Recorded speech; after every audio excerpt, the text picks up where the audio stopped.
இருக்கிறாங்களே அந்த முகல்லிபுல் குலூபில இருந்து நமக்கு என்ன விளங்குது? இதயங்கள் ஆள்றது அவன் தான் விளங்கலையா? இதயத்தின் மீது ஆட்சி அவன் தான் செய்யறான் விளங்கலையா? கல்பு அப்படி பரட்டி விட்டு போயிருவானாங்க அல்லாஹ் ரப்பல் ஆலமீன். ஒரு செகண்ட் போதுமே, ஒரு செகண்ட் தான். எத்தனை பேர் சொர்க்கத்துடைய அமலே செய்வான், கடைசி நேரத்தில் பரட்டி விட்டு நரகவா செய்வான். நரகத்துக்குன்னே படைக்கப்பட்டவன் மாதிரி அவனுடைய செயல்லாம் இருக்கும். கடைசியா பாத்தீங்கன்னா பேட்டு பட்டு விடுவான்ல, நல்லவனா மாறி போயிருவான். நல்லவனா மாறி திரும்பி மூத்த போயிருவான். இந்த ஒரு அப்துல் ரஷீத் பார்த்தாரா கொலை செய்யப்பட்டாரு, தீனுங்களே ஒண்ணுங்களே இருக்கு. திடீர்னு ரமணான்ல பாருங்க, திடீர்னு இந்த வருஷம் தான் நோம்பு வச்சாரு, இந்த வருஷம் தான் அப்படி தொழுவு போவோம்னு போனாரு. அவர் இது வரைக்கும் அவருடைய லைஃப் வீணாகிட்டு இருந்தாரு. இந்த ஆர்ப்பாட்டம் பண்ணீங்களே, அவருடைய லைஃப் என்ன இப்படி இருந்துச்சு, கடைசி மாத்திட்டு வந்தீங்களா? அவர் மூத்தா போறது கொஞ்ச நாளைக்கு முன்னாடி எல்லாத்தையும் விட்டுட்டு அவர் தொழுகையை பார்த்துட்டு ஒரு மாற்றத்தை ஏற்படுத்தி பாருங்க. அப்ப அல்லாஹ் நாடித்தான்னு சொன்னா இப்படி ஒரு செகண்ட் தான் கட்டி விட்டு போயிடும். அப்ப நம்ம விளங்கணும், முதலாவது விளங்கணும், இதயங்களுடைய ஆட்சியை யார்ட்டையுமே கொடுத்துடக்கூடாது. இன்னும் சொல்ல போனா பெருமானார் ஸல்லல்லாஹு அலைஹி வஸல்லம் அவங்க ஒரு சமுதாயத்தை உருவாக்குனாங்க. மக்காவுல உருவாக்கி அவங்க எல்லாம் அங்க வாழ முடியாம ஹிஜ்ரத் பண்ணி கொண்டு போய் சேர்த்தாங்க. அபிசினியாவுக்கு போய் அப்புறமேல் மதீனாவுக்கு. இந்த சம்பவம் நமக்கு எல்லாருக்கும் தெரியும். ஹிஜ்ரத் பண்ணி வந்த உடனே மக்கா வாசிகளுக்கும் மதீனா வாசிகளுக்கும் மத்தியில் அப்படி ஒரு இணக்கம் ஏற்படுது. ரெண்டு பேரும் சகோதராக்குறாங்கல்ல, அப்படி ஒரு அற்புதமான ஒரு இணக்கம் ஏற்படுது. இந்த இணக்கத்தை ரசூல் ஸல்லல்லாஹு அலைஹி வஸல்லம் ஒரு அழகான திட்டத்தை கொண்டு வந்து ஒவ்வொருத்தருக்கும் ஒரு ஆளை சகோதரன் ஆக்கி, உலகத்தில் எவனும் செய்யல அகதிகள் பிரச்சனையை இவ்வளவு சிறப்பா கையாண்ட ஒரு ஆட்சி உலகத்தில் பார்க்கவும் முடியாது. அகதிகள் பிரச்சனையை போட்டுக்கிட்டு அரசாங்க பிரச்சனையை ஆக்கி அது பெரிய சனியன் உண்டா இன்னும் தீர்க்க முடியல பாருங்களேன். ஒரு ஆளை ஏத்துக்கினா ஒரு செலவு இல்லை அரசாங்கத்துக்கு. வணங்க, நீ கஞ்சியை கூட நீ குடிக்கிற அவனுக்கு கொடுத்து ஒரு ஆள் வச்சுக்க, முடிஞ்சு வச்சுக்காத. அகதிகள் பிரச்சனையை கூட அவ்வளவு அற்புதமாக நினைஞ்சாங்க, தீர்த்தாங்க. சரி, இப்படி ரெண்டரை கலந்து ஒன்னாயிட்டாங்க. இது யாரு ஏற்படுத்தினது? இத இப்படி ஒரு அந்யோன்யத்தையும் இப்படி ஒரு நெருக்கத்தையும் பெருமானார் ஸல்லல்லாஹு அலைஹி வஸல்லம் தானே ஏற்படுத்தினாங்க. அவங்களுடைய போதனைகள் மூலமாகத்தான் இந்த இணக்கம் ஏற்பட்டுச்சு. அல்லாஹ் ஒத்துக்கிற மாட்டேங்கிறான். நீ செய்யலையா, நான்ல செஞ்சாங்கிறான். பாருங்க, நம்ம கிட்ட சொல்லுவோம், ரசூலுல்லாஹ் என்ன பண்ணாங்க தெரியுமா? அப்படி மக்காக்காரன் வெளியூர்காரன், மதீனாக்காரன் உள்ளூர்காரன் ரெண்டையை பத்தி எண்ணச்சு அண்ணன் தம்பியா ஆக்கிட்டாங்க அப்படி நம்ம சொல்லிக்கிட்டு இருப்போம். அல்லாஹ் ஒத்துக்கிற மாட்டேங்கிறான். அது ஏவலே அவங்களுக்கு கொடுக்க பாக்குறேன், நீ நான்ல பாரு செஞ்ச. அல்லாஹ் கேட்கிறான் பாருங்க. அல்லாஹ் ஆல இம்ரான்ல 103வது வசனத்துல கேட்கிறான், வாதஸிமூ பிஹப்லில்லாஹி ஜமீஆ. அடிக்கடி உங்களுக்கு இந்த வாசை துண்டை மட்டும் சொல்லுவாங்க. அல்லாஹ்வுடைய கயிற்றை பலமாக நீங்கள் பற்றி பிடித்துக் கொள்ளுங்கள். வலா தஃபர்ரகு, பிரிந்து விடாதீர்கள். ஒதுக்குரு, நீங்கள் நினைவு கூர்ந்து பாருங்கள். நிஅமத்துல்லாஹி அலைக்கும், அல்லாஹ் உங்களுக்கு செய்திருக்கிற நியமத்தை, அருட்கொடை நினைவு கூர்ந்து பாருங்கள். இது குன்தும் அலா அதான், இது நீங்கள் பகைவர்களாக இருந்தீர்கள். இது குன்தும் அதான், நீங்கள் பகைவர்களாக இருந்தீர்கள். ஃபஅல்லஃப பைன குலூபிக்கும், உங்கள் இதயங்களுக்கு மத்தியிலே அவன் தான் இணக்கத்தை, அந்யோன்யத்தை, நெருக்கத்தை ஏற்படுத்தினான். ஃபஅஸ்பஹதும் பிநிஅமத்திஹி இஹ்வானா, அவனுடைய அருளால் தான் நீங்கள் சகோதரர்கள் ஆனீர்கள். யார் ஆக்கல உங்களை? முஹம்மது ஸல்லல்லாஹு அலைஹி வஸல்லம் சக்தியினால் ஆவல. அவர் முடியவே முடியாது, அவருக்கு நான் தான் செஞ்சேன். இன்னொரு ஆயத்தில் அதோட தெளிவா சொன்னான். அப்ப அஸ்பஹத்தும் பிநிஅமத்திஹி இஹ்வானா, அவனுடைய நியமத்தின் காரணமாகத்தான் நீங்கள் உற்ற சகோதரர்களாகவே மாறிவிட்டீர்கள். குன்தும் அலா ஷஃபா ஹுப்ரத்தின் மினன் நார், நரகத்தினுடைய விளிம்பில் நீங்கள் இருந்தீர்கள். ஃபஅன்கதகும் மின்ஹா, அதிலிருந்து உங்களை மீட்டெடுத்தது அவன்தான். ரெண்டு விஷயத்தை சொல்றான். ஒன்னு, இவங்க நரகத்தின் விளிம்பில் இருந்தார்கள். நரகத்தின் விளிம்பில் இருந்தார்கள் என்ன அர்த்தம்? என்ன அர்த்தம்? ஷிர்க்குடைய உச்சகட்டத்தை செஞ்சு ஒரு 8 வச்சா நரகங்கிற லெவலுக்கு போயிட்டாங்க. அவர்களை மீட்டுக்கிட்டு லா இலாஹ இல்லல்லாஹ் சொல்ல வச்சு படிப்படியா வச்சு சொர்க்கம் இந்த எண்டில் அந்த எண்டில் இருந்தார்களை கொண்டாந்து இந்த எண்டில் கொண்டா விட்டாங்க. அந்த கடைசியில இருந்தவன இந்த கடைசியில கொண்டாந்து விடுறாங்க ரசூல் ஸல்லல்லாஹு அலைஹி வஸல்லம். ஆனா அல்லாஹ் என்ன சொல்றான்? நான் செஞ்சேங்கிறான். உனக்கு முடியுமா? நீ போய் சொல்லி ஒரு உள்ளத்துல கொண்டு அந்த மெசேஜை கொண்டு கொடுக்க முடியுமா? காதுல போட்டுதான் உன் வேலைப்பா, கல்புல போட்டு என் வேலை. உன் வேலை என்ன? காதுல போட்ட. அப்ப காதுல கேட்டு எல்லாரும் வந்தானா? எல்லாரும் வரல. எத்தனை பேருக்கு சொன்னீங்க? வரலையே.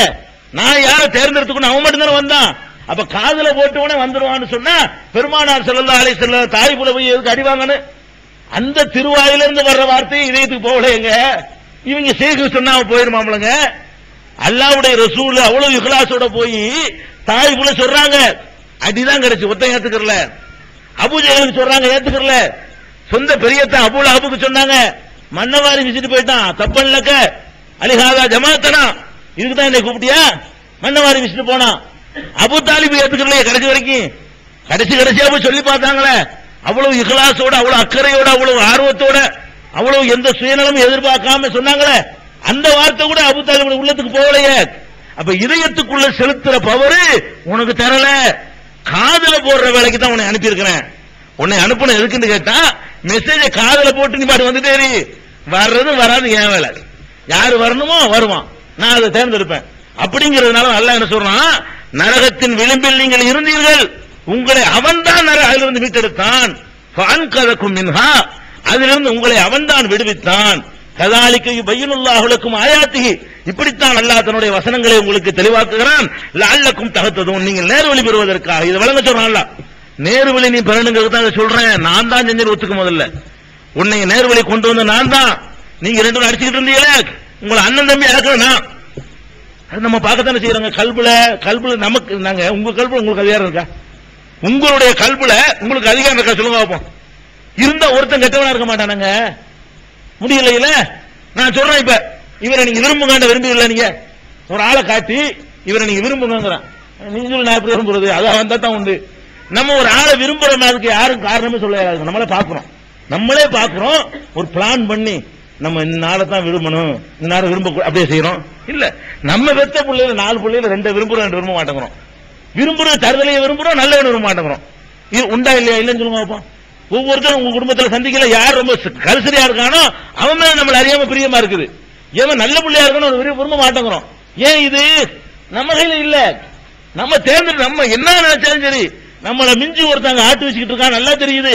அதனாலதான் கெட்டதெல்லாம் பெரும்பாலும் விரும்பிடுறோம், நல்லதெல்லாம் பெரும்பாலும் விரும்புறதே இல்ல. அப்ப இதுக்கெல்லாம் என்ன காரணம்? விரும்புறது நம்ம பிளான் பண்ணிலாம் விரும்ப முடியாது.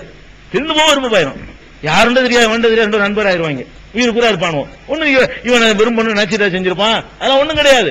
ஒரு காரணம் இல்லாம விருப்பம் மாறும். இந்த விருப்பம் வர்றதுக்கெல்லாம் இன்னும் சொல்ல போனா சொல்லுவாங்க, இந்த லைலா கதை சொல்லுவாங்கல்ல, லைலான்னு என்ன அர்த்தம்? லைலத்துனா என்ன? இரவு. லைலத்துல் கத்ருங்கறீங்க, லைலத்துல் கத்ரு, கத்ருடைய இரவு. லைலத்துனா இரவு. கண்ணகரே என்ன பொம்பளை இருப்பாளாம் லைலா, அதனால லைலாண்ட பேர் அவளுக்கு இருட்டுன்னு பேரு. அப்ப கேக்குறாங்க மஜ்னூன்ட்ட, லைலாவுடைய காதலா மஜ்னூன் தானே, இவ்வளவு கருப்பா இருக்கிற அவளை எப்படி நீ விரும்புற? அது இந்த கண்ணை வச்சு பார்த்தா உனக்கு தெரியும்ட்டான். அட என் கண்ணை வச்சு பார்த்தா உனக்கு தெரியும்டா, உங்களுக்கு தெரியாது, எனக்கு அழகா இருக்கு, அவ்வளவுதான். எதுக்கு இதை சொல்ல வர்றேன்னு கேட்டா, ஒருத்தன் விரும்புற காரணம் சொல்ல முடியாது. ஒருத்தன் உயரமா இருக்கிற பொம்பளை அழகுமா, அவனுக்கு அது விருப்பமா இருக்கும். ஒருத்தன் குள்ளமா இருந்தா தான் பிடிக்கும், ஒருத்தன் நல்லா குண்டா இருக்கணும், ஒருத்தன் ஒல்லியா இருக்கணும், ஒருத்தன் கருப்பா இருக்கணும், ஒருத்தன் சிவப்பா இருக்கணும், பல மாதிரி இருக்கா இல்லையா?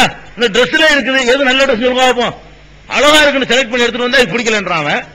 நல்லா இருந்தா நீ எடுத்துட்டு வந்து வீட்டுல போய் ஜவுளி கடையில போய் எடுத்துட்டு வர்றீங்க, பொண்டாடிக்கு பிடிக்கல, உங்களுக்கு பிடிச்சிச்சு. என்ன காரணம்? இது விரும்புறதுல யாருக்கு நம்ம அதிகாரமே கிடையாது. ஒரு காரணம் சொல்லதான் நல்லா இருக்கு நமக்கு தெரியும், ஒரு காரணம் இருக்காது, அவளுக்கு நல்லா இல்லைன்றாங்க. நீங்க ஒரு நல்லா இருக்குன்னு சொல்றதுக்கு உங்களுக்கு காரணம் சொல்ல தெரியாது, நல்லா இல்லன்னு உங்க பொண்டாட்டி வாங்கிட்டு போனது வேணான்னு மூஞ்சில இருந்தான்னு வைங்க, அதுக்கு அவளுக்கு காரணம் சொல்ல தெரியாது. என்ன பிடிக்கல, இது நல்லா இல்ல, எனக்கு நல்லா இல்ல, அவ்வளவுதான். இது எனக்கு நல்லா இருக்குது, முடிஞ்சு வச்சா கதை. ஒரு டிரெஸ்ல நீங்க விளங்கிக்கலாம், இதயத்தினுடைய அதிகாரம் நம்ம கையில் இல்லைன்னு. ஒரு டிரெஸ் எடுக்கிற பெருநாள் நேரத்தில் போனீங்கன்னா விளங்கிக்கலாம். உங்க புள்ள சின்ன பையன், அவன் நீங்க வாங்கி கொடுக்கறதுக்கு எந்திட்டு போயிடுறான், என்னவாப்பா இது, என்ன இது ட்ரெஸ் ஆயிருங்கிறான், நல்லா இருக்குன்னு 1 மணி நேரம் 2 மணி நேரம் ஆசை எடுத்துட்டு வந்து இருந்தா அவன் கேட்கறான். இப்ப அப்ப அவனுடைய இதயத்தை கூட உங்களுக்கு ஆள முடியல, சின்ன பையனுடைய இதயத்தை கூட உங்களால் ஆள முடியல, அவன் தான் ஆள்றான் அதை. அப்ப அவனுக்கு எதுக்கு சொல்றேன்னு கேட்டா, ஒவ்வொரு மனுஷனுக்கும் என்ன காரணத்தினாலன்னு சொல்ல முடியாமலேயே இதயத்துல என்னென்னவோ மாற்றங்கள்லாம் வந்துகிட்டே இருக்குது. இது மாதிரி தான் தீனுடைய விஷயங்களும், நல்ல விஷயங்கள் உலகத்துல பதிகிறதும் கெட்ட விஷயங்கள் பதிகிறதும் அவன் போட்டுக்கிட்டு இருக்கிறான். அது சரியான ஆதாரம். இன்னொரு இடத்துல அல்ல இதே ஒற்றுமைப்பு சொல்லி காட்டுறான். மக்கா மதீனாவில் உள்ளவங்களை ஒன்றுபடுத்தினாங்க இல்லையா, அது சொல்லும்போது பாருங்க, வல்லஃப பைன குலூபிஹிம், அன்பால் 63ல அவர்களுடைய இதயங்களுக்கு மத்தியில் அல்லாஹ் இணக்கத்தை ஏற்படுத்தினான் சொல்லிவிட்டு, லவ் அன்ஃபக்த மா ஃபில் அர்லி ஜமீஅன் மா அல்லஃப்த பைன குலூபிஹிம். முஹம்மதே, ரசூலுல்லாஹ் கூப்பிட்டு சொல்றான், இந்த பூமியில உள்ள அத்தனை சொத்துக்களையும் உனக்கு சொந்தமா இருந்து அவ்வளவையும் செலவழிச்சு அழிஞ்சா ஒன்னால அதை ஏற்படுத்திருக்க முடியாது. என்ன வார்த்தையை போடுறான் பாத்தீங்களா? கல்புடைய வேலை என் வேலைங்கிறதுக்கு எப்படி வார்த்தை யூஸ் பண்றான்? லவ் அன்ஃபக்த மா ஃபில் அர்லி ஜமீஅன்